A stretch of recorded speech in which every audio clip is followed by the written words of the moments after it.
that was a really warm reception there. For the purposes of the podcast, I'm going to read this for the podcast. Hello, everyone. We're at the Commonwealth Club. I'm MC Hammer, and tonight I have the pleasure of being in conversation with DeRay. And it is a pleasure, by the way. In 2014, during the midst of all the brutality and unrest, DeRay rose to national prominence. And I'll stop right there, and let's give him another hand.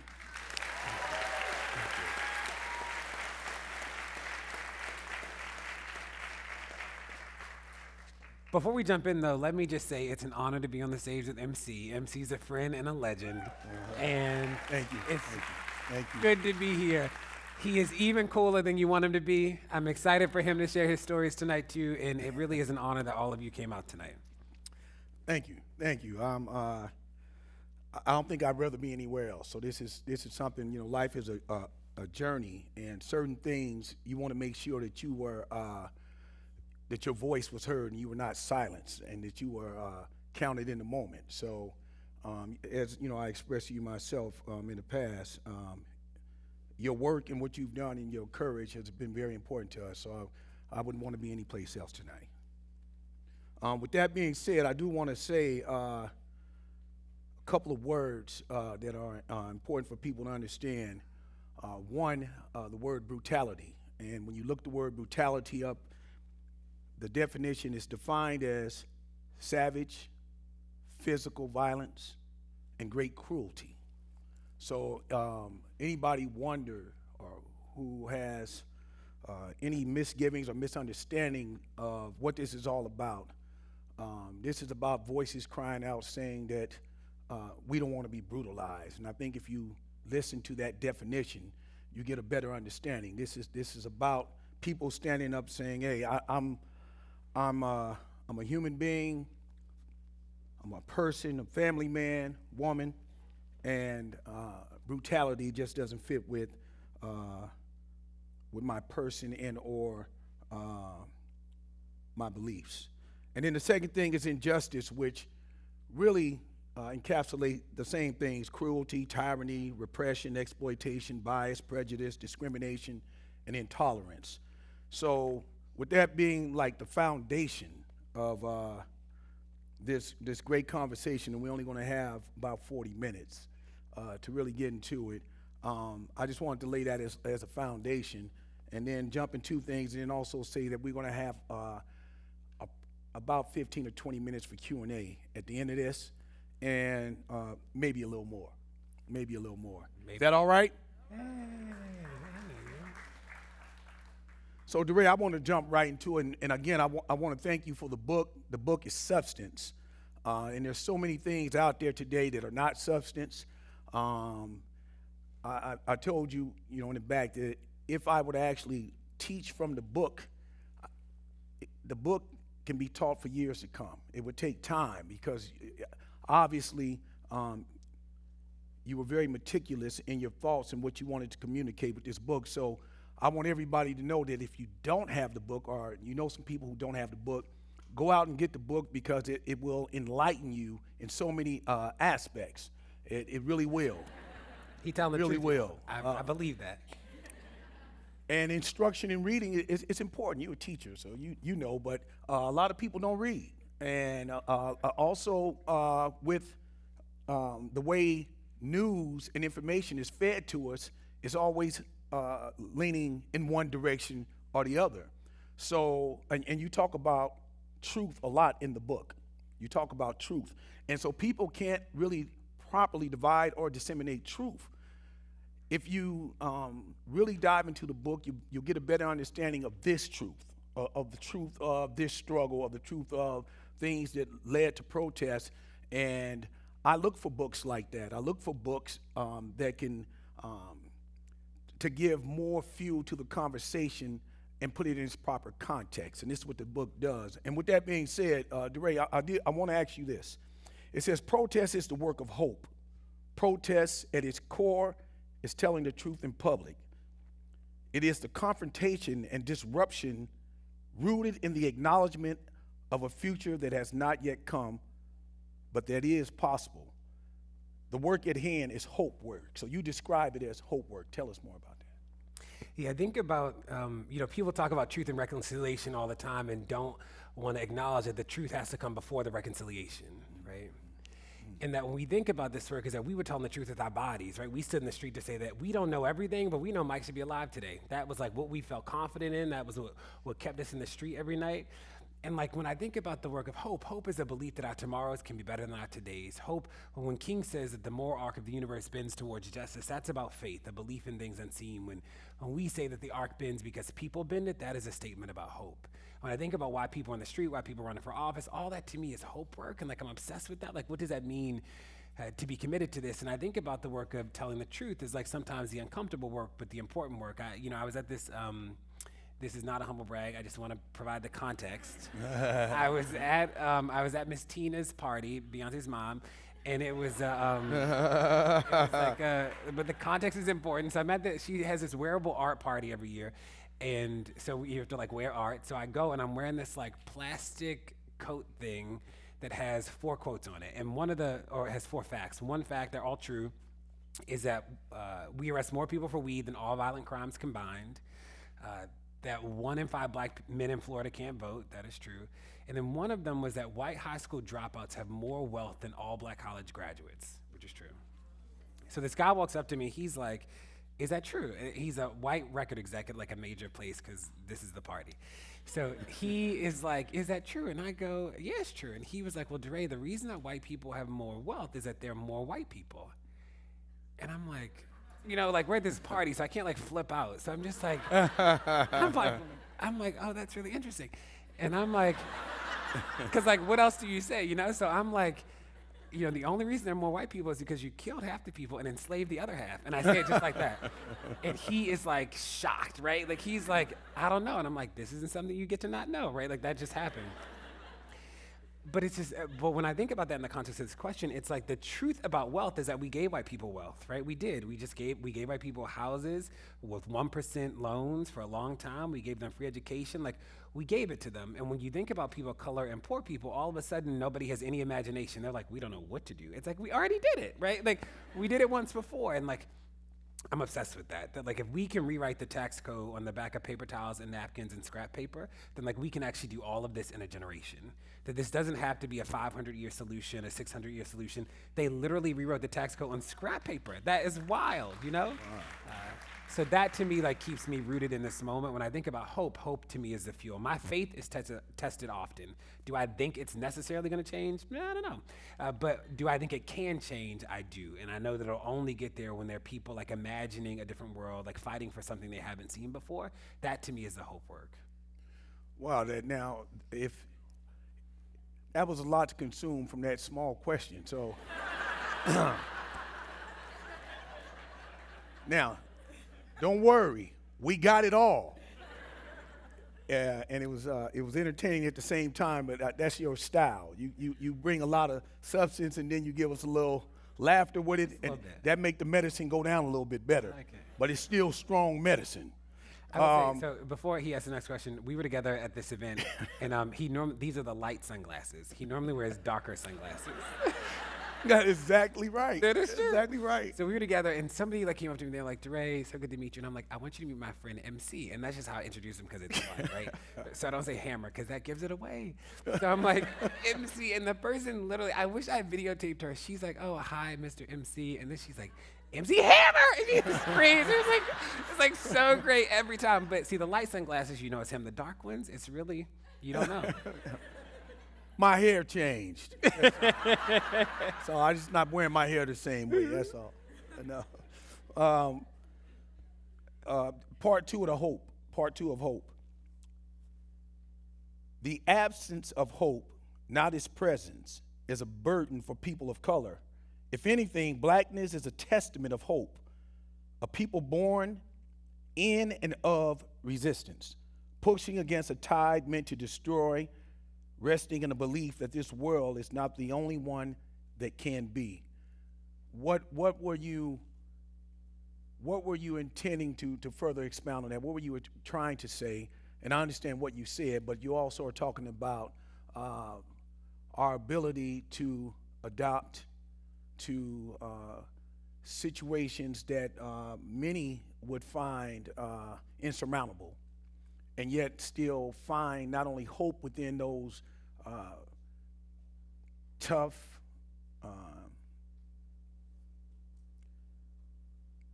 some in many cases where the rules, the guidelines, the politics are stacked up against you.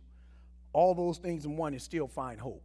The hope that somehow we maintain for all these years and come out shining and still, we were talking in the back and you said, you remind me of my father in some respects of the joy, right? Through all of that, we maintained our joy. Through all of it. When I say all of it, if I were just to go through my era, I've been here since '62. It was a good era. That was a good era. Well, it was a good era in some respects from what we accomplished. But if you look at it, so I was born in '62. John F. Kennedy was assassinated right about that time. A couple of years later or less, Medgar Evers was killed. A couple of years later, this is all in the first 8 years of my life, Malcolm X was killed. A couple of years later, Martin Luther King was killed. And then another year later, Robert Kennedy was killed. So in the first 8 years of my life, every male figure that came along that represented hope was assassinated, killed. And they say that who you are as a human being is shaped within the first 5 years, they argue, of your life. You're set. So imagine every 2 years, your heart being broken, or watching your grandmother or your mother crying, because in the African American community, most of us all had John F. Kennedy on the wall, every household, especially here in the Bay Area, and I'm sure that extended across the country. So in the '60s, the minute you had hope, hope was assassinated, and then we went from there into the Vietnam era, and Vietnam soldiers began to return home in the early '70s, especially our uncles, and they got spit on and everything else, and said, why did you go to war, and all these other things. So we did make obviously great progress, civil rights in the '60s, but the '60s was a very, very tough era. And with that being said, back to the point of the way that you framed it, in saying that the absence of hope is a burden for people of color. If anything, blackness is a testament of hope. Or I could have said, or if I was the editor, I'd say, DeRay, we might want to say, hope personified. Hope, walking hope, hope incarnate. I like that. That's going to be in the paperback. I got you. Yeah, I think about, the fact that black people ask for justice and not revenge is a testament to the souls of black people, right? Because we have a lot to be upset about. I've been obsessed recently with, raise your hand if you know why kids eat paint chips, like why kids were eating lead paint chips. If you think you know why kids are eating lead paint chips, raise your hand. I'm obsessed with this, obsessed. Why? Yes, lead is sweet. Did you know lead is sweet? I didn't know lead was sweet. So when you think about lead being sweet, and kids literally think it's candy, and you think about the period of American history where we literally mandated that the paint in housing projects be lead-based paint, it's like, if I didn't believe in a conspiracy before, I'm like convinced now. I'm like, that is wild, right? And you think about all these things that we've been up against, and people have still figured out how to find joy in the moments. People have still figured out how to not just survive, but think about what it means to thrive in that. So that passage was like a reminder that blackness is not just pain. And so much when we talk about blackness in the public conversation, it's like a lot of trauma and a lot of pain, but that is not the only thing blackness is. And I was trying to get to that in that moment. And I think about all the things that we've been through just in the last 4 years. People ask me often, like, why I wear this vest. I write about it in the book. But if you saw us marching in 2014, it wasn't that we thought marching was cool. It was illegal to stand still in August, September, and October of 2014.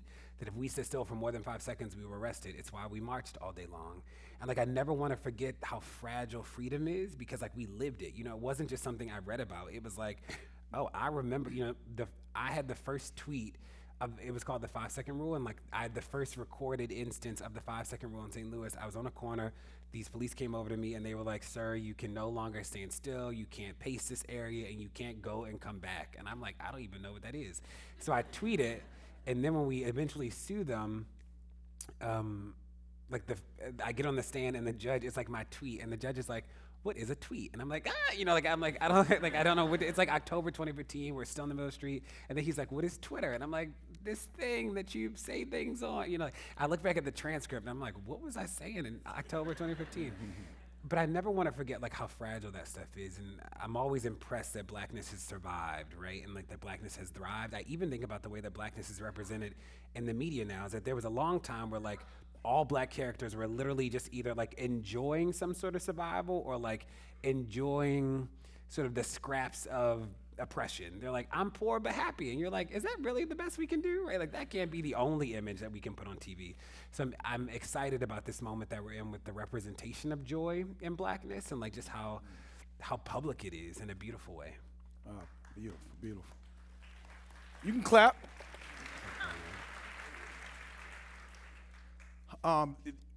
In the book, you talk about, since you just mentioned the tweet and educating somebody about Twitter. Twitter wasn't around when you were Hammer Time.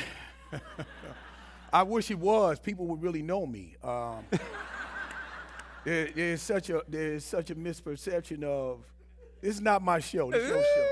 But y'all yeah, can there's see me such anytime. a misperception of who Hammer is. So you got the entertainer, then you got Hammer, then you got me, and yeah, it's different. If social media was around, I could have nipped a lot of stuff in the bud real quick, but it wasn't. So we have to go by word of mouth and hearsay, and people who pay the most for the ad time and positioning and narratives being paid for, and strategically utilizing my persona to set agendas and all this stuff that I couldn't deal with because, again, we had no platform to be able to express and or respond.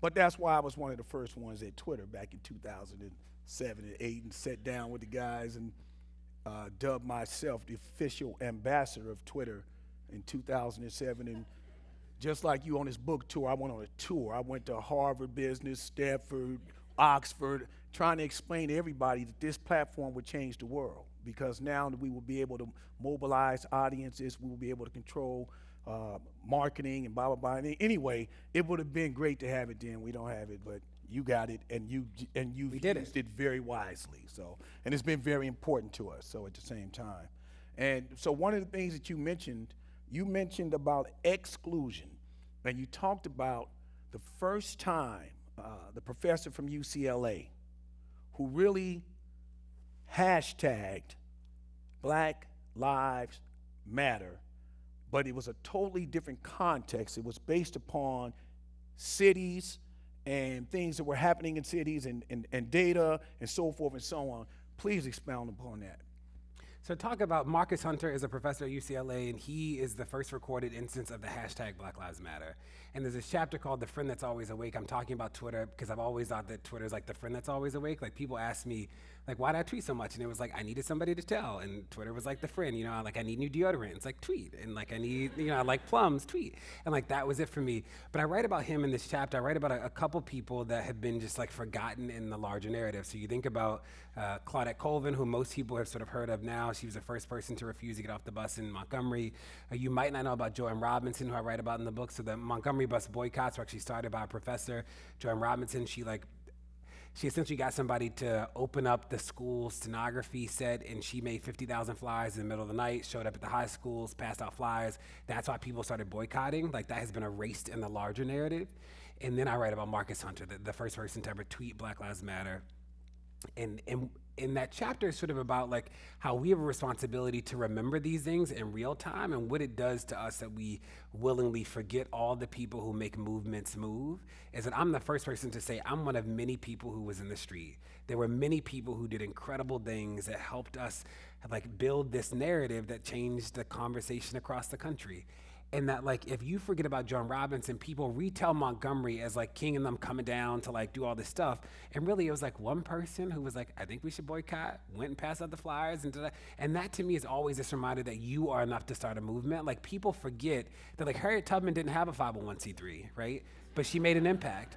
And there's so many people today who like literally can't think about collective action outside of organizations. And like, you can be a member of things, join a chapter or something, that's fine too, but that's not the only way that you can make a difference. And I think about the very first thing I ever did in St. Louis and Ferguson was I was the best peanut butter and jelly sandwich maker you've ever seen. I made like amazing sandwiches. That was like what we did in somebody's Tasha's kitchen. We like made a ton of sandwiches.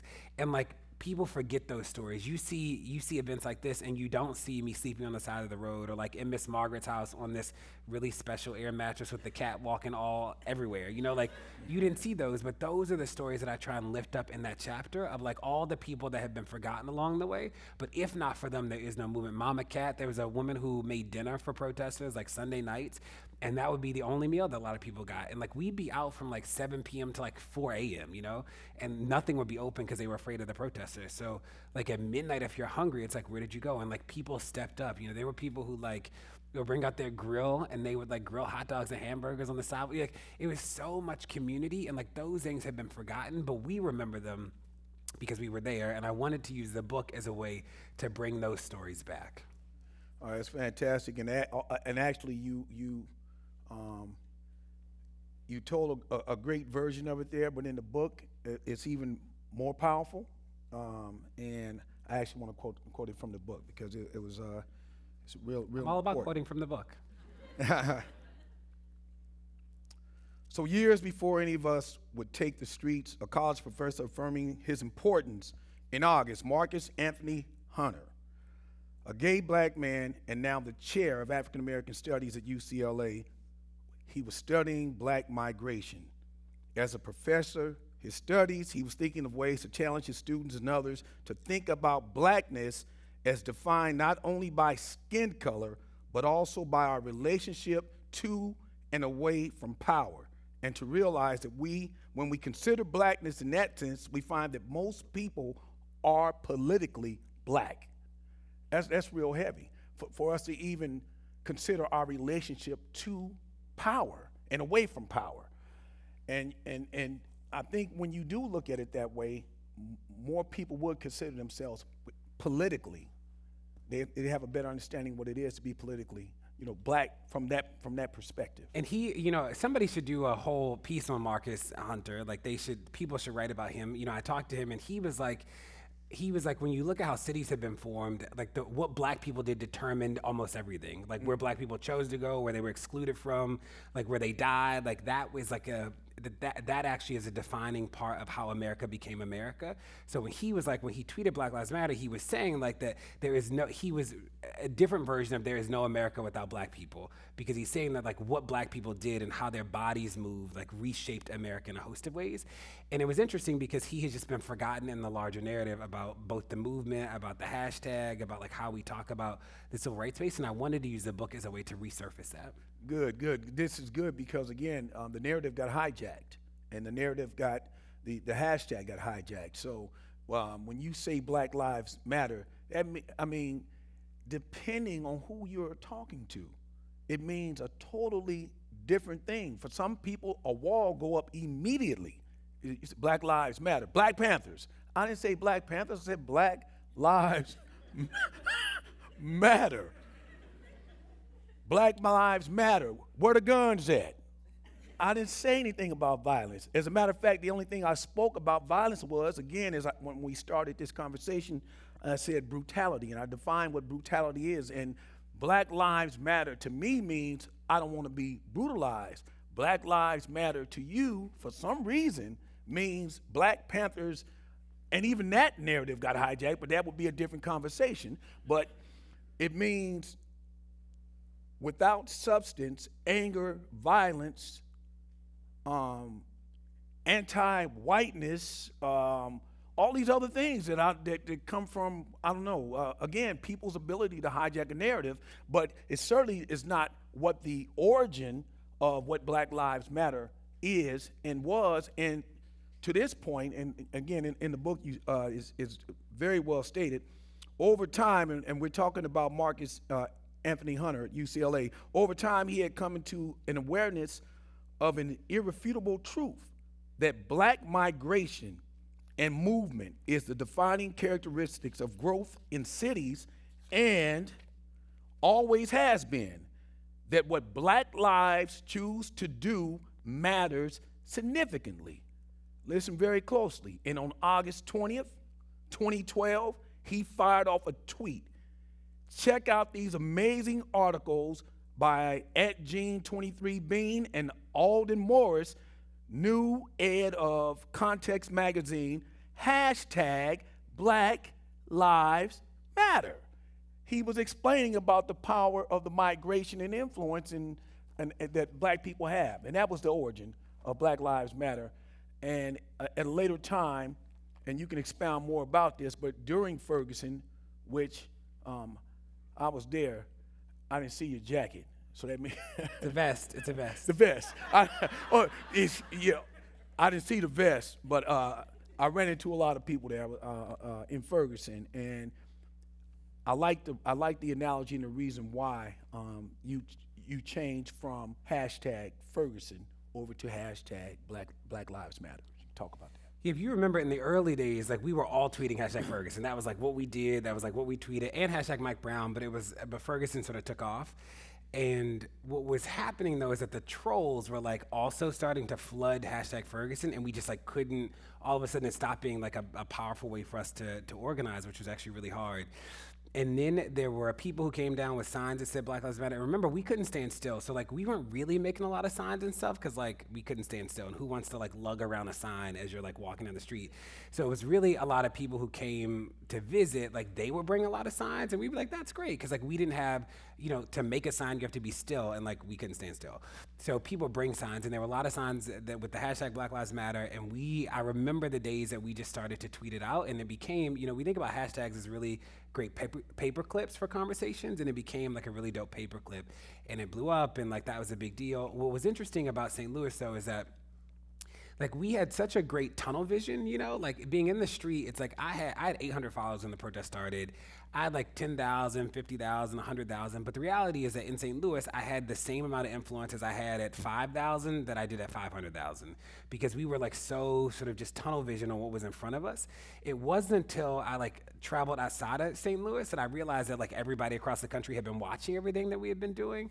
And when I look back on Twitter, I'm a little sad now because people are like trying to they want to be famous and want to be visible on the platforms. And like we didn't even know that was happening, because when you think about St. Louis is that Mike Brown's name, but the police killed 9 people right after Mike Brown. So they killed Kajim 9 days later. It was like, it just happened over and over and over in St. Louis. And I write about some of the data in the book is that in the St. Louis region has the highest rate of police violence in the country. So like it actually makes sense that the protest sort of started and originated there, but it was really wild to think back. And I remember I would go to other places and people had like watched us on the live stream, and like we just didn't know, we knew the police were watching the live stream because we saw them watch it. But we didn't know like other people were. I remember being at one of the protests and like this police, he parked really close to the sidewalk and he just wasn't in the car. And so we were standing by his car, and like we could see the live stream like on his police car, like computer, It was like, you were watching us, and we knew those people were watching. We had no clue that like the world was watching in the way it was, which has been interesting. The last thing I'll say about social media is that I've seen the good and bad of it, right? Like the first person ever permanently banned from Twitter was banned for trying to raise money to get me killed. So that was not cool. And then I've seen the really cool parts, right? I've seen people come together and build community. That guy actually has a White House press credentials, which is wild. Like I saw his name come up. I'm like, why is he not gone somewhere? But he still is around, which is not fun. And I see some of my friends from Twitter here. So hi, guys. All right. You brought up a subject that's covered extensively in here as well, which is the relationship between the community and police. And in this specific paragraph here, we said, what we quickly realized was that the federal government could tell you how many inches of rainfall there was in a rural Missouri area in the 1800s, but it could not provide reliable statistics on the number of people that police killed last year, let alone all the other forms of police violence impacting communities. Around this time, you had a gentleman that joined the organization, Sam, who we love. a young policy expert and data scientist in San Francisco. He reached out via Twitter with an interesting proposal. He'd been engaged in policy and thought he hadn't been with us, and although he hadn't been with you in the streets of Ferguson, he knew that if the protests were ever to have impact, that they would need data, informed data, a set of demands that had yet to emerge. And so he wanted to introduce utilizing new data sets and framing it where people could first of all, transparency, and have access to it, and introduce this new narrative across the country on how many people are being brutalized, killed, and so forth by police, and have it available. Talk about that. Yeah, if you get killed in this country and the newspaper doesn't write about you, then you're not in the data set, which is really wild. So any number you've ever heard about police violence comes from the aggregate of newspaper reports. So there were some databases that existed before we started mapping police violence, and we helped fill in the hole. So for example, there's some towns in Texas where it looks like white people are being killed disproportionately more than people of color. And we were just trying to understand, was that right or not? And what we saw was that Latinos were being miscoded as white, like that's just how the data was shaking out, because their race just wasn't in the newspaper report. Like the newspaper would be like, they killed Daniel Smith, and then somebody would just put white in the database. And you're like, well, okay, that wasn't helpful. So we did a lot of that work. And the databases that you probably know the Washington Post database is probably like the most publicly known database. The challenge with the Post database is that the Post database only includes on-duty killings that include a gun. So Eric Garner's not in the database because he wasn't killed with a gun. Botham, who just got killed, not in the database because that was off duty. When officers go home and like shoot their wives in the head, that's off duty, not in the database. So we were like, there should be one place where all this stuff is, right? That like I'm not interested in parsing out the like, oh, it wasn't really important because the police officer just ran over the person. I think that sort of is bad too, right?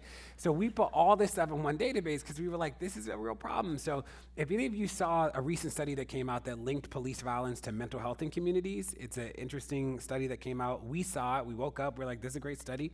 And then we looked and we're like, they used our data. So a lot of people use the data because we made it open source. It's the most comprehensive database about police violence.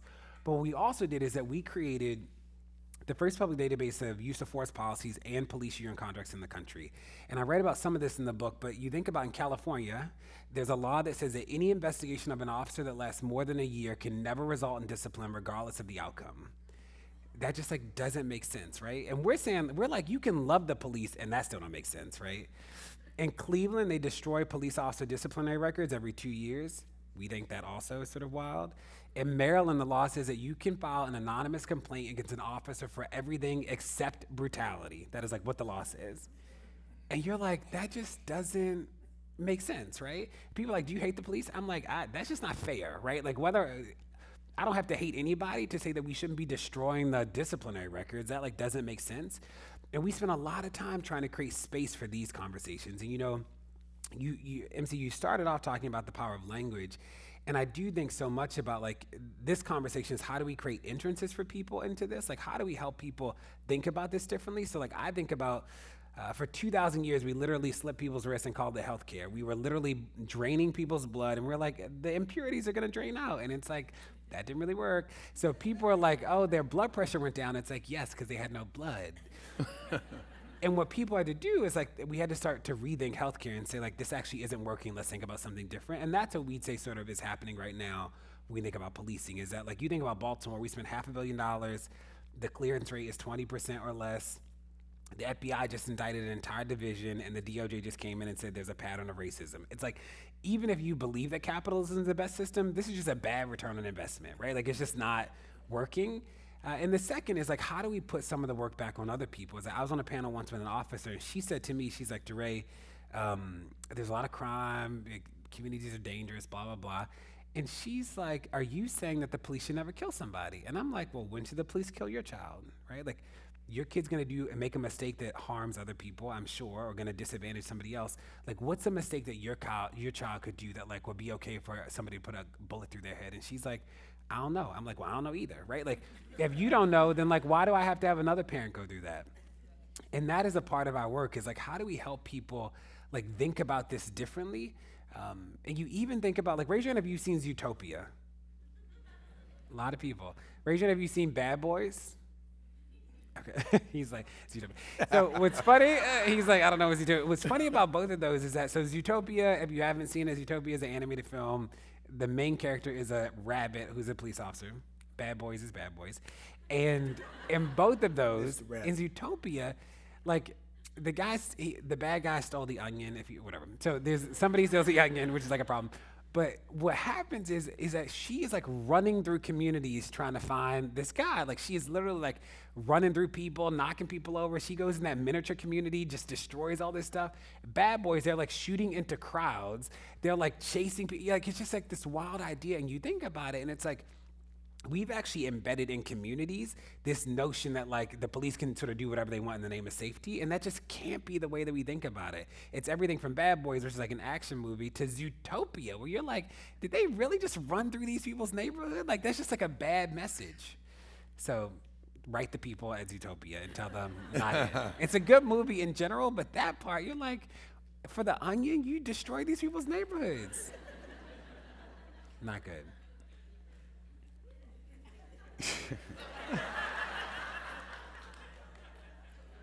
It's hard to come serious behind that last piece, but it works. It matters though. That's Utopia. People growing up being like the police, and you're like, no. So you said that we know that the police function altogether differently depending on who you are and where you come from. The theory of policing is quite far from the reality of policing. For us, at least it is. They primarily wield negative power. That is, they take away to purportedly give. They seize, detain, arrest, imprison, and kill to maintain law and order in society in order to manage conflict. What does it mean that the institution we've created to respond to conflict primarily uses means that are expressly for destruction and not for building? They do nothing to equip people with tools and resources to make better choices in the future, to learn how to manage conflict in the absence of intervention, to understand how their decisions impact larger society. Some people argue that it's not their role. But you talk about that if negative power is unchecked and have no accountability, therein lies the challenge and the problem. Yeah, think about, I used to teach sixth grade math, and like you think about if every time a sixth grader was bad, I like took things from them, like put them in timeout or like took their privileges for gym, and like that actually isn't teaching them anything. Part of it had to be like positive reinforcement and being like, I see you talking and I know you can do better, right? Like that is a part of what we do, is that like there's some sort of taking, but there's some giving. And what I'm arguing in this part is that the police sort of just have this taking power. In a larger context, what I think is interesting is how many excuses we make for the police. So I was just at somebody was like, what do you think about unconscious bias training? And I'm like, I'm down for unconscious bias training. Sign me up. I'm just not convinced that some of this stuff is unconscious, right? So you think about like the Starbucks incident. What was the unconscious part about her calling the police on two black people? I don't know what unconscious was, right? Like, it seemed pretty conscious to me. And I think that people are like, Dre, do you believe in police training? I'm like, yes, train everybody. I don't know what the training module looks like not to shoot a 10-year-old. Like, I just don't know I don't know how you construct the day-long training to be like, don't shoot a child. Like, that seems pretty basic to me, right? And like, I'm interested in those things. Like, how do we tease that stuff out? Because when you start to think about it, it's like, I don't think that makes sense. Or like, do police officers need guns to get cats out of trees? I don't think so, right? Like, that seems like a no. Do police officers need guns to help somebody put a tire on? That seems like a no to me too. So how do we start to talk about this stuff in like basic ways in that chapter? So there's one chapter about the police that I hope you walk away and you're like, I didn't know these things. Yeah, there's one chapter about the police that I love. It's a good chapter. I mean, I think it's a good book, but Good, because I get to put like a little bow tie on that. It like wrap it up on just specifically that, because again, just like with the word hashtag Black Lives Matter, that has a different connotation depending on who you are, what we talked about earlier, and the narrative hijacked. There also is a narrative hijacked that somehow that we don't like organization, that we don't like peace and quiet, that we don't like order, that we don't like, and of course we like all of these things, but this is something that is factual that we don't like and the numbers speak to, and we're simply saying need to be addressed and rectified. And that is, we found that police kill 1,200 people each year in America, meaning 1 in every 3 people killed by a stranger in this country is killed by a police officer. An additional 50,000 people are hospitalized each year after being injured by police. This violence disproportionately impacts black communities. Black people are 3 times more likely to be killed by police than their white counterparts and are more likely to be unarmed when killed. Black people are more likely to be stopped, searched, arrested, and subjected to police use of force. Police violence is so prevalent in black communities that the majority of black youth have either personally experienced or witnessed police violence in their lives, and there was no accountability for this violence. In 97% of all police killings, the criminal justice system does not charge officers with any crimes. And in 99% of the cases, the officer is not convicted. So those numbers are what they are. Those facts are what they are. The facts and truth, they just stand on their own merit. And it's not anybody specifically pointing to a specific person. We just pointing to a specific reality. It's just reality. And who would want to, I'm on a very personal level, who would want to be next to somebody, any human being, who wouldn't want to say, hey man, I don't want you to kill my children. I don't want you to beat my kids. I don't want you to take my sons and daughters and put them in jail. I couldn't hang out with a person who who wouldn't want to protect their own family and their greater family in any aspect of that or from any aspect of that. And so those are the numbers that we're dealing with, the reality that we're dealing with. Nobody has said that every police you meet is a bad person. Nobody has said that. We're talking about an institution and we're talking about facts. And we want to rectify and fix the facts and take away, you have a quote in the book, the bad apple, whatever the case is, or if the whole, what's the quote again, Director? It's like not a bad apple, bad barrel. He's like the bad apple, whatever the case is. I love it. What is it? The data around like the unarmed is really interesting. Is that like black people are actually more likely to be unarmed and not threatening, which is interesting. Like that is like not the public narrative. People also sort of do the like, well, communities are dangerous. And therefore, if the communities are dangerous and the police have to be there, and because the police are there, there's obviously like a spike in police violence. And the data actually doesn't show that either, that there's no relationship between community violence and police violence. So there's some places where high rates of community violence, extremely low rates of police violence, and vice versa. So that was interesting for us to look at. But that is in the book, in that chapter. But when I think about the book in general, it is like some about the protests, some about the police. And then there are 2 essays. I read about my mother for the first time. My mother left when I was 3, came back when I was 30. And I read about being gay, and I've never written, I've tweeted about being gay. Lord knows I've done a lot of interviews about being gay, but I've never written about it. Wait a minute. You did? I did? You said mess. MC. Because. Wow. Find things new out every day. Right. Because I wanted to make sure that, I'm mindful that we show up as whole people in all of these rooms, and like there was no way for me. So the chapter about Joan, who's my mother, is called I Can Remember Her Now Without Sadness, because she left when I was 3. I'm 33. She came back when I was 30. Our house burned down when we were in 4th grade. So like there's no nothing of all of us together. Like there's no toy, there's no blanket, there's no photo, it just doesn't exist. So like 3 years ago, me, my father, sister, and Joan took the only photo we have of each other, like of all 4 of us in one room, which is sort of wild. So I wrote about her, and I wrote about that because what I know is true is that like this idea of what does it mean to be worthy is present every time I show up with other people. That like if she could leave, it sort of feels like anybody could leave. And that, I've had this has been like a hard 4 days. And the other day I woke up and I just wanted a mother. I was like angry at her for the first time in a long time because I just wanted to know that there was a place that love lived, and like she's gone, or she's like alive but wasn't a mother. And then I write about being gay and like what does it mean to be gay in the movement, and like how do I think about this idea of not coming out of the closet but coming out of the quiet, which was a tweet that I did a long time ago that I turned into an essay.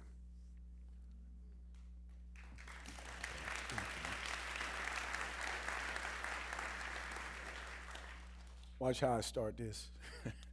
It wasn't that I didn't believe in God, but that I believed in Storm more. Storm from the X-Men.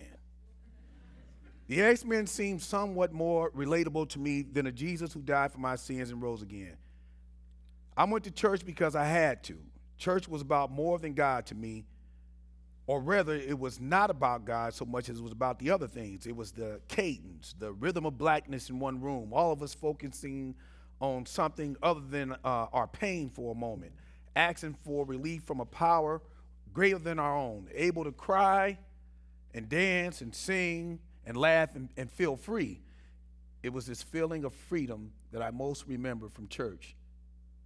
That's what it taught me, that there could be moments in this world when black people could come together and feel an unguarded joy, when we could be given and we could share a happiness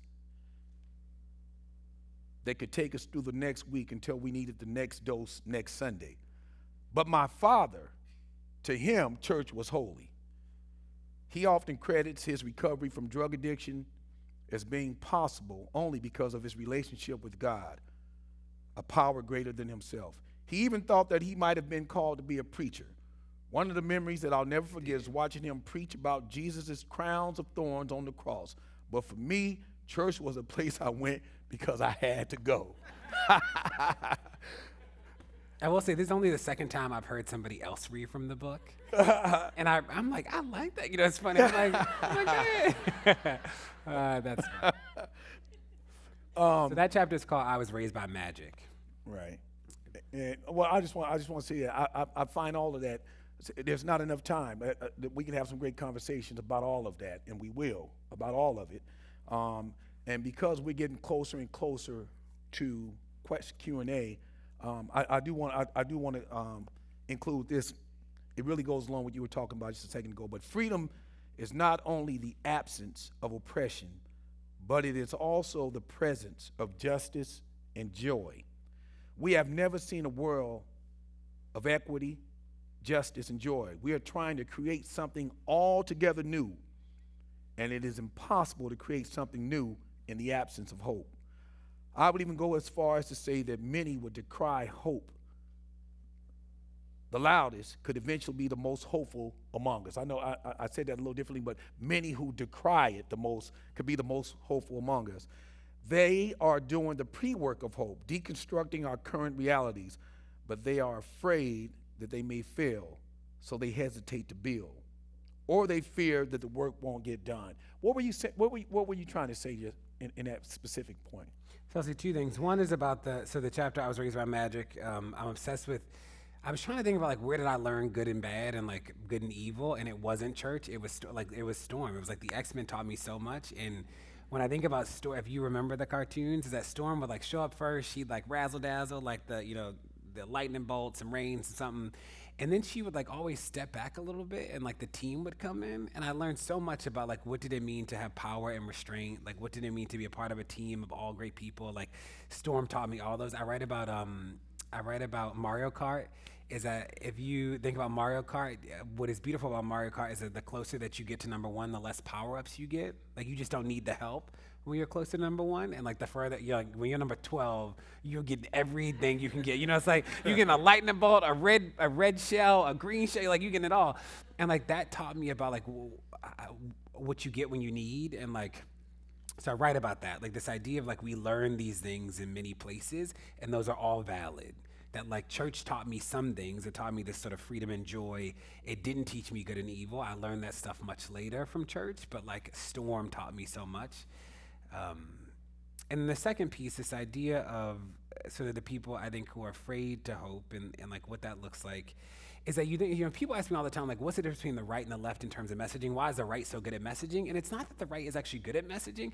It's that the right just has a different job, is that the right is engaged in recall and memory. They're trying to take us back, and they're using like nostalgic images to like reinforce these ideas that we've already survived once before. With the left, we're always engaged in make-believe. Like everything we want is something we've never seen before. So when you think about like free healthcare, you've never seen that. Like the best you can do is make it up for the person next to you. Like you've never seen it before. My bar is always, if I can't explain it to my aunt, then it doesn't work. And not that Aunt Mink is dumb, because she is not, but she's not sitting in front of the TV all day. So like when I'm talking to her about Kavanaugh, I'm not entering from a space of Roe v. Wade, because like she just isn't, that's not her thing. Like she believes in a woman's right to choose, but Roe v. Wade is not the place for me to get her there. So when I call Aunt Mink, I'm like, Aunt Mink, you know they hiding the papers. She's like, they hiding the papers? I'm like, girl, they hiding the papers. Because that is the entrance, right? And like I can get her, and she's like, they can't hide the papers, Ray. I'm like, they sure can't hide the papers. And then I'm like, and they trying to take away people's right to choose. She's like, and they taking it. I'm like, yes, they trying to take. But like I say that because like so much of this work is like, how do we create entrances and on-ramps for people? And like, how do we help them think about a world that just isn't this one, but a world that they deserve? So what does it mean to say to people, like, you know, should every kid like learn how to read and write? And it's like, people are like, yes. And it's like, what does a school look like where every kid can read and write? And it's like getting people to start to like exercise those muscles of imagination, like that is all that we are engaged in on the left. If I'd say there's anything that we sort of screw up on, is that the left is always elites to elites. The right is like elites to regular people. It's like the most basic message, because what they get is that like you get people to enter into the space and you can do a whole lot with them. But if you never get them to enter, like you can't do it. So with Aunt Mink, it's like I need her to be like, they are hiding the papers. And she's like, they cannot hide them. But I got her, right? Like she's in already. And once she's in, I can do a whole lot. But we forget to create the initial door for people to come into. Well said. Well said. It's two things that I want to add before we get into Q&A. Actually, three things. But one is, it's okay to have a different perspective. All our perspectives are unique. In other words, if I am black, I do have a black perspective. It's not by choice, right? That's who I am. If you're white, you have a white perspective. It's okay. That's part of everything. It's okay for us to have our unique perspectives. If you actually look into what's happening generationally right now, it is a big gulf in between the generation of DeRay and my generation. And you can only recognize this if you really spend time with both. So people who don't really spend time with both, who are not on the ground with both, who don't really engage, you disqualified from chiming in on this specific. Like I see Chris Redlitz over there, my good buddy. Is Bev in here too, Chris? Okay. Well, Chris and I, we do he's the founder, him and his beautiful wife, founded a program called The Last Mile, San Quentin Prison. What we do there is teach inmates how to code. This is what, 7 years now, 6 years, Chris? 9 years. 9 years teaching inmates how to code.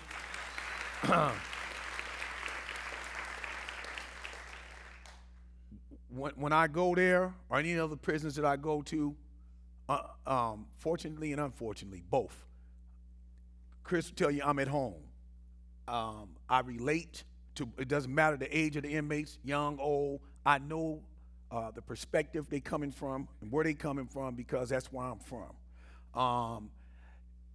This generation, this generation, just know that people who do have an understanding like myself, we're very proud of you. We appreciate your strength. Your approach is different from ours. And I don't include myself necessarily in that. You know, everybody else is old, not me. They old. Man, and they had old thoughts, old ways, and they don't want to change. But there is an appreciation for your courage to stand up and fight and utilize all the tools available to you. Secondly, in that same spirit, I want to close with something from the book.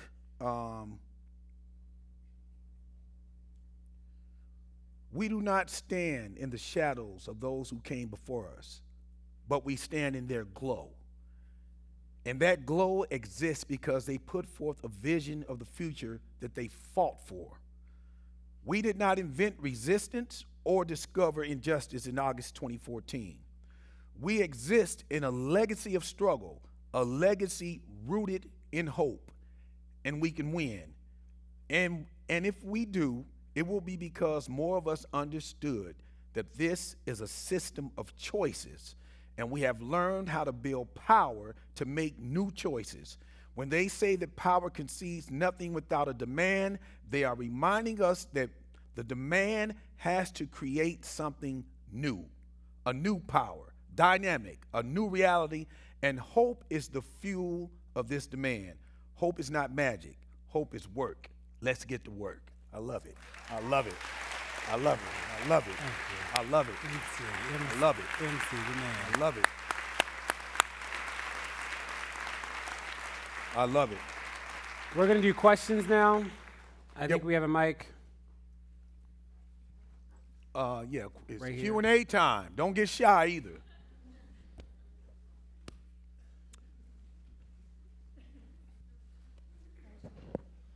Can we just pass the mic down? Thank you.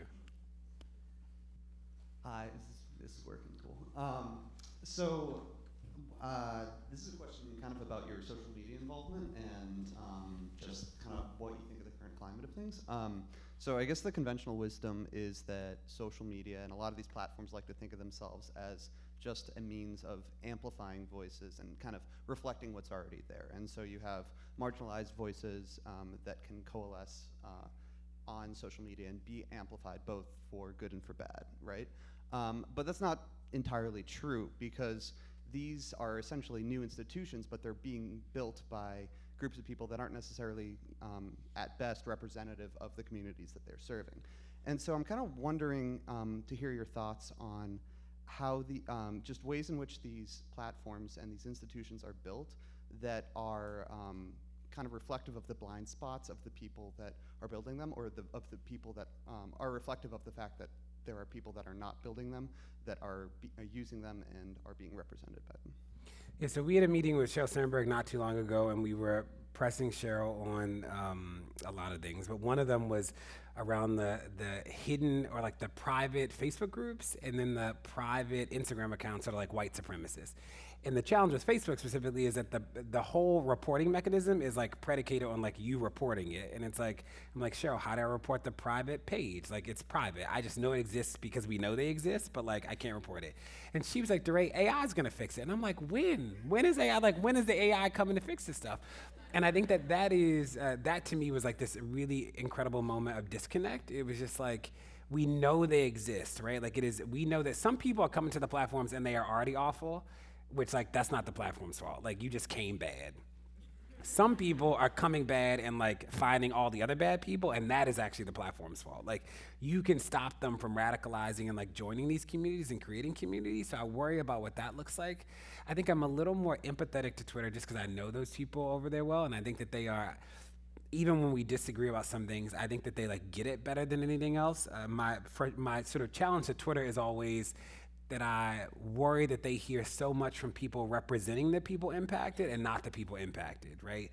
So I'm less interested in you having the like group of the coalition leader who represents the people who get death threats as somebody who gets death threats. Like one of those people should be in the room, right?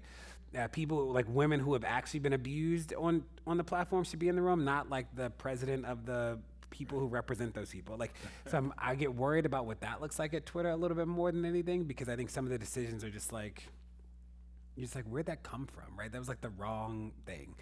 So I get worried about what that looks like. But in general, I think that most of them are moving in, I don't know, not even most. Facebook, I don't know what's happening to Facebook. Some days I'm like, what is going on?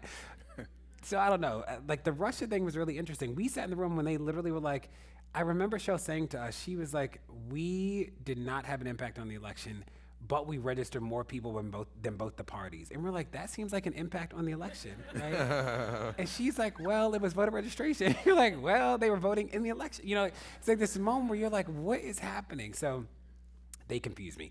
Twitter, I think, is slow to move on some things, but I think moving in the right direction. Our next question is going to be up top on the balcony on the right. Hi, I was just wondering what your thoughts are on Campaign Zero, and specifically insurance pools have been very successful for California. Why don't you think that there's been like more discussion on how successful insurance pools have been for police reforms? So Campaign Zero, so we launched Mapping Police Violence, which was the big database. Campaign Zero is all of our policy stuff that we've launched. And, you know, we launched this in 2015. So now people are like, police unions. And we're like, we did in 2015. And in 2015, people literally, like reporters, people just like would not write about police unions. They just like wouldn't. It was like this really odd, like mixture of fear. And like the police union spent a lot of money with politicians. So the only people that were sort of interested were like national reporters, because local reporters were like terrified of writing anything about police unions, which is sort of wild. There is this thing about like who is liable when officers commit crimes or do bad things, who has to represent them, the insurance. Some places do it differently. I think about insurance just like I think about most of the things. It's crazy to me that in Cleveland they destroy police officer records. I think that's like so easy. I think it's so basic for people to mobilize against. But people still like see this idea that the police are just so special that they deserve like an extra layer of protection, and like that's sort of wild. There are some bright spots, like in Austin, the entire Austin City Council voted against the police union contract, which is amazing and wild. They used our research, they mobilized. They had public comment from 3 p.m. to 11 p.m. It was like the most magical thing ever. And what they did is that they just did a really good job of piecing apart the like, why do I only have 180? Like in Austin, there's like a statute of limitations on when you can file a complaint. So like if you just don't file it quick enough, then like regardless of what the complaint is, they just don't even look at it. And people are just like, that doesn't make sense. It was like if a teacher hits my kid on the second day of school and I don't file a complaint till the 20th day of school, they still hit my child. And people are like, yes. And so, we've seen some places do really good work around police reform with the Campaign Zero platform, but people are still really reticent to like criticize the police. And like that has been sort of an interesting thing to watch happen, despite all of the public killings that you've seen more videos now than you saw in 2014. And you think about Sacramento, when Stephon Clark got killed, I'll never forget, I was on the news and like somebody was like, DeRay, what do you think about these basketball players came together and put together like $1 million opportunity fund, if you remember. And like the opportunity fund is great, but it was like the lack of after school programs isn't what killed Stephon Clark, right? So like, yes, there should be an opportunity fund. That has no relationship to like what actually happened. And that's what we see happening in communities is like this terrible trauma. And then this nonprofit apparatus comes to do like things that actually have no relationship to why it happened in the first place, which is worrisome.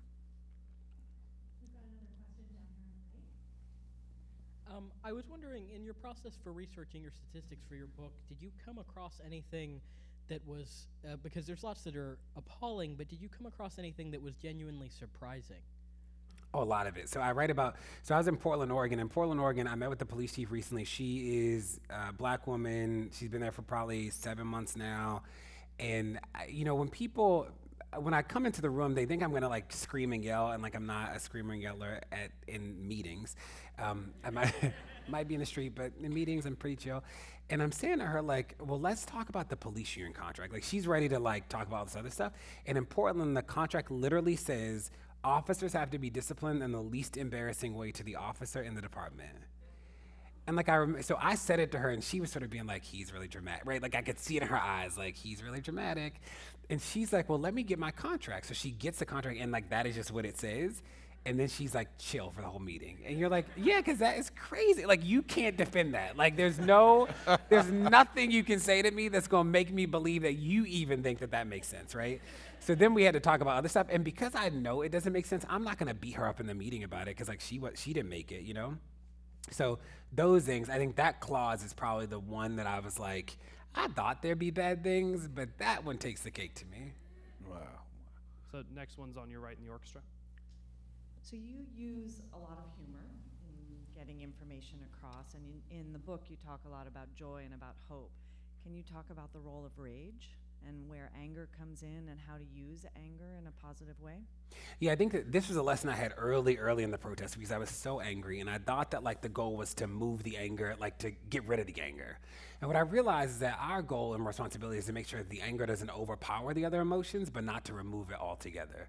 So I think about like what keeps me in the street is that like I know, like regardless of what everybody's done, that they should be alive today. That like, you think about Botham, is that they're like, he had marijuana in you're like, he could have had whatever he wanted in that apartment, right? Because it was his apartment, but he should still be alive today.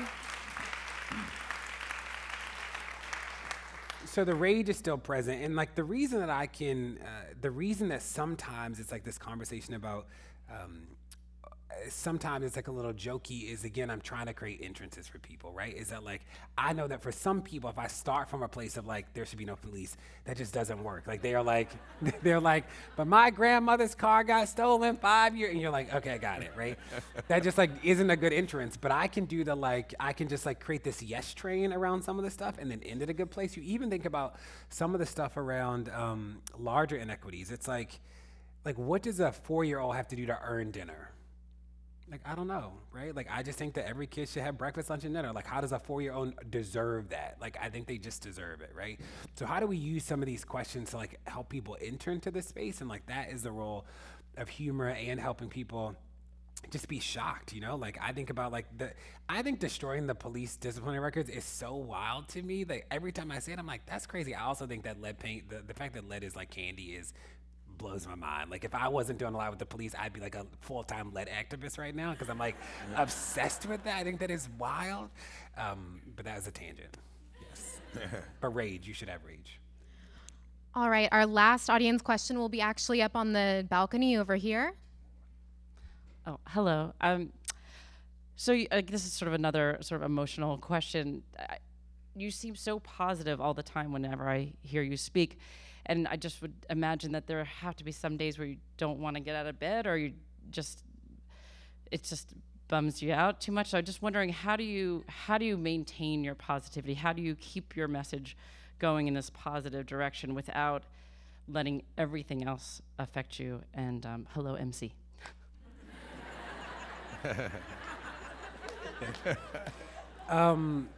Some days are easier than others. It is hard. You know, I was saying to somebody the other day, is that I have essentially like I'm on the book tour now, but I feel like I've been all across the country for 4 years, and I spent a lot of time with new people, which sometimes is amazing and sometimes is special. And there are some days, like I remember the day that the New York Times Magazine feature on me and Netta, who I was with a lot in the protest, when it came out that I was gay in that, and like, people call me a faggot from like 7 a.m. to midnight. And those days were like, you're just like, what are we doing, right? Like, why is this like this? You know, I don't know, if you came to this, you probably already like me, but I did this Planet of the Apes tweet that like, and then I was on The View, and then Whoopi's yelling at me, and you're like, and like those days, I'll never forget, I was on a plane, and I get this DM from somebody I don't know who's like, why is Whoopi mad at you? And I'm like, I'm on a plane. Like, I don't know. I haven't said anything today. I don't know what could have happened. And I'm like Whoopi's rant for that day. And I'm like, Whoopi, I deleted the tweet, you know, as I'm calling people at The View, being like, I'm sorry, you know. And those days, you're just like, this is not exciting. I think that more and more now, I'm trying to spend as much time as I can around people I love, like the people I just like know really well, and that keeps me joyful. My hope is rarely tested. Like, I believe that we can do all this stuff. And again, like the tax thing really is real to me. The fact that they did the tax code on scrap paper, I'm like, we could do all this. There's some days though where my faith is like really challenged, where I'm just like, what are we doing? Like I said about my mom, like 3 days ago, I was angry at her for the first time probably in 30 years. Like, it just wasn't, normally I just don't, normally, you know, Teray, my sister, we have rhyming names. We're just black from Baltimore. We're not twins. Teray remembers Joan leaving. I don't remember Joan leaving so much as I remember Joan's absence. And like, I carry that, you know, like that's like a real thing that I have to deal with. And some days that is like easier. And some days that's a little harder. So I try to, I don't know, I like, teaching also helped me out a lot. That like, you know, I taught 11-year-olds and they were emotional. So I was, you know, it's like this emotional thing. And like, I had to come in with like a level of like, you can do this. And when I think about, part of this work is like, how do we build the biggest choir? You know, people ask me, how am I reaching across the aisle? People ask about the like joy thing. And I'm obsessed with like how we build the biggest choir. And any of you who've ever been in a choir, you know that being in a choir is not a passive experience. Being in a choir is a whole lot of work. And a part of being in the choir is like going to rehearsal, it's learning new music.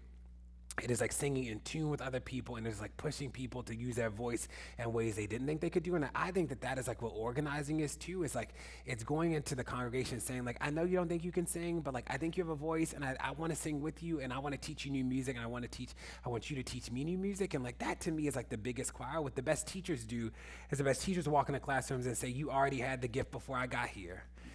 And that part of my work is to help you access the gift every single day long after I'm gone. What the worst teachers do is make people believe that the gift only exists in their presence. And I think about where some of my joy comes from, that I can walk in every single day, is that I see so many people who are just ready to sing and haven't been invited, right? Like I see all of these people who like have a gift and just don't believe yet. And like I want to be around those people. I want to be around people who are like finding their power to sing, because I know that we can build the biggest choir. Great. We want to get, there was a person, there was a question over here, and I know we're at the end, but there was two people who had their hand up for a long time. There was MC one- said there was a question over here. These people are like, get out of the building. Okay. MC said that there's a question over here that we're taking. it was a hand up over here that was up early, and we didn't want he's in to, charge. go ahead. I'm just here. You use your playground voice.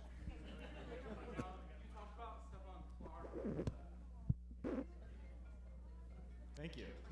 You talk about Stephon Clark. There was an effort by a progressive district attorney to challenge him, and there was a movement throughout the country. Unfortunately, it didn't go as well as we wanted. I was wondering if you had any thoughts about things we could have done better, or if district attorney races are a place to do that sort of reform. Yeah, so the DA stuff was really promising. You know, I worry when we do the language of like, what happened this last cycle is people are like, the prosecutor is the most important part of the system, and I think that language actually just isn't productive. I think that we can say the prosecutor is a really important part of the system, and that's true. Is that the reality is that the people who make the laws are extremely important, and that, like, there are a lot of things that, like, depending on where you look at it, are the most important part of the system. And I hate that there's some people who, like, when we lost some of the prosecutors' races, they felt like we lost the biggest lever, and like we didn't lose the biggest lever. Like that was not true. You know, when I think about California, California is one of those places where police unions give almost as much money as any other lobbyist that exists. It's like a really weird space. We did a study on it that we put out, not super publicly, but we did this analysis of police union contributions here, and like they just play the game here in a way that the data does not suggest they're playing the game in other places, like giving to Democrats in like a way that is just unlike any other. So some of that is like stacked against us. You know, there still are, I think, those police reform bills at the state level, and like all of them didn't die, so that is hopeful. The prosecutor stuff, I think that next go round on prosecutors will be our win. I think that like this was like seeding the ground for it, you know, like people to get like in the mood of like, oh, the prosecutor really matters. Like people didn't know 4 years ago. They weren't asking about anybody's prosecutor, just like coroners. You know, you probably don't even know that coroners are elected in a lot of cities and states across the country. Like to me, the person deciding whether the person was killed or not, that seems like that should be like a doctor appointed by somebody, but like who knew the coroners were elected? That is wild. And the reason that matters is a lot of them used to work in police departments. So we've seen some cases where police have killed people and the coroner doesn't call it a homicide, because like, and like those sort of things, like we're building language and building conversation around those in real time. So I think prosecutors are like one more cycle. Right here. Last one right here.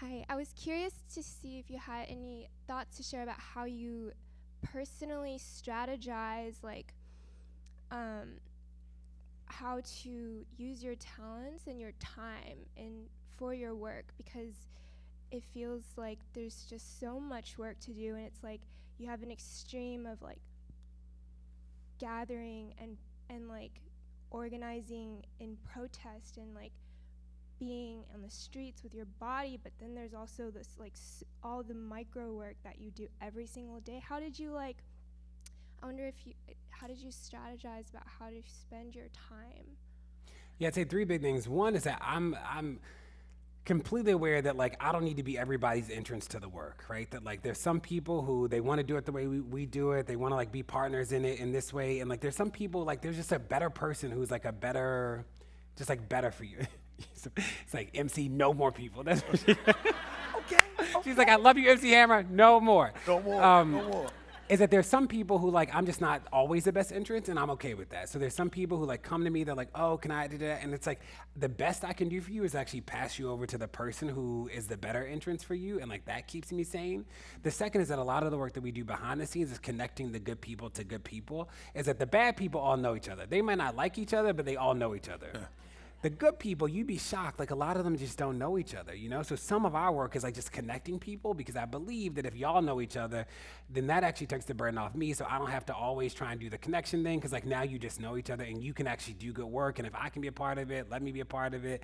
That's cool. I met MC at ComplexCon and we were together, and I met him through somebody else and then connected him with all these other people, because that's a part of our work, right? Is that we got to figure out like how to make sure all the good people know each other, with the belief that like one day that'll pay off for the greater good. Like that has to be a part of it. You're getting old. It was TED Talk first, but go ahead. Oh, it was Ted first. Yeah. Yeah, I was sitting behind him and he tweets me, "I'm sitting behind you." And I'm like, what? I like turn around, I'm like, is that MC Hammer? Like that was, you're right. And the third thing is like, I'm obsessed personally with systems and structures, right? There are a lot of people who do program work. I believe in program work. I used to run an after-school program. I worked at one of the biggest after-school programs in the country. I was a teacher, those sort of things. My thing about most programs now is that the majority of programs exist because the system failed in the first place. So like, we need 1 million after-school programs to teach kids reading because we didn't teach them how to read during the school day, right? So like, programs are good. I believe in programs, and I'm more obsessed about how do we make the system actually work for people. So when I think about where I'm spending the majority of my time, it's on like system stuff, right? It's on the like, I was emailing with somebody who's incarcerated the other day, and like if you have never used JPay for instance, like I have to buy an electronic stamp every time I email Josh. And you're like, why am I paying for it? It's an email. What is an electronic stamp? And it's actually by like the length of the email. It's not even per message. You're like, this is the biggest scam I've ever seen, right? So we spend a lot of time trying to tease those things out, all the things that like you don't know about but have a huge impact. On the podcast, we had this episode on teeth. And like, I didn't know, maybe you knew this, we aired this episode, but that like all of kids' teeth aren't baby teeth. I didn't know that. I thought all the teeth were baby teeth. When kids' molars grow in around 6, they are permanent. I didn't know that. So if your molars rot as like a 7-year-old, you're screwed because they're your permanent teeth.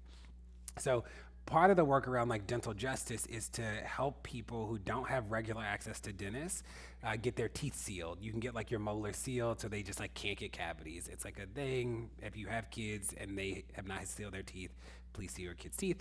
But like those sort of things are like, how do we start to talk about all the things that people just don't know about but like really matter? Like that's where I'm spending most of my time now, because there are enough people. When we were in the street in 2014, people weren't in the street. There are enough people on the street right now that like I don't have to do that work in the same way.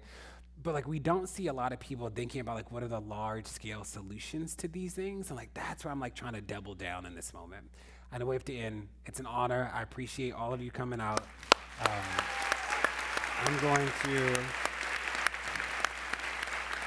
I'm gonna put you on my story. We're gonna start with him. 1, 2, 3. Boom.